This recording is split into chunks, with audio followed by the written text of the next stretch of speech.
सत्य के साथ।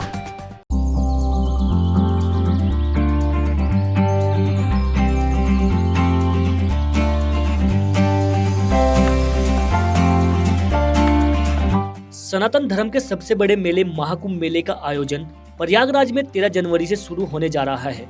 यह मेला 26 जनवरी 2025 तक चलेगा। महाकुंभ का आयोजन हिंदू धर्म में विशेष महत्व रखता है। इस मेले के दौरान देश भर के कोने कोने से लाखों श्रद्धालु पवित्र नदी में स्नान करने के लिए आते हैं। माना जाता है कि महाकुंभ के दौरान पवित्र नदी में स्नान करने से व्यक्ति के सभी पाप धुल जाते हैं और उसे पुण्य की प्राप्ति होती है। माना जाता है कि महाकुंभ के दौरान गंगा, यमुना, सरस्वती नदियों का जल अमृत का रूप धारण कर लेता है। इसी के साथ प्रयागराज महाकुंभ स्नान के 4 जरूरी नियमों की गांठ बांध लें, वरना बिना पालन करे व्यर्थ हो सकती है आपकी यात्रा। पहला नियम, महाकुंभ मेले में स्नान करने के दौरान का जो सबसे अहम नियम है वह यह है कि सबसे पहले नागा साधु स्नान करते हैं। इसके बाद अखाड़े के अन्य साधु संतों का स्नान होता है और फिर अंत में श्रद्धालुओं को स्नान करने की अनुमति मिलती है।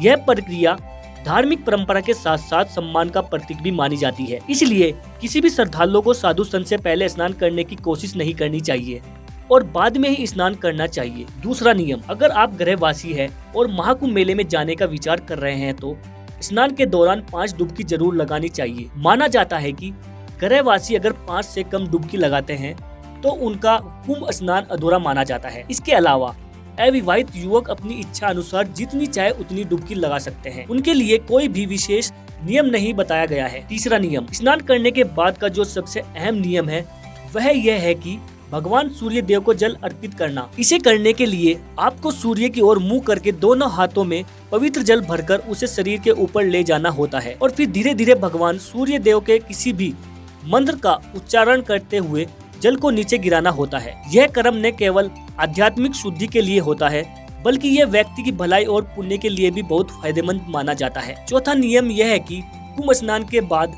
प्रयागराज के प्रसिद्ध लेटे हनुमान जी के मंदिर और वासुकी नाग मंदिर के दर्शन करने की विशेष मान्यता है। इन मंदिरों में दर्शन करने से कुंभ स्नान का महत्व पूरा होता है। इतना ही नहीं, माना जाता है कि शांति भी मिलती है। इस दौरान आप गरीब या फिर जरूरतमंद लोगों को खाने पीने की चीजें दान कर सकते हैं।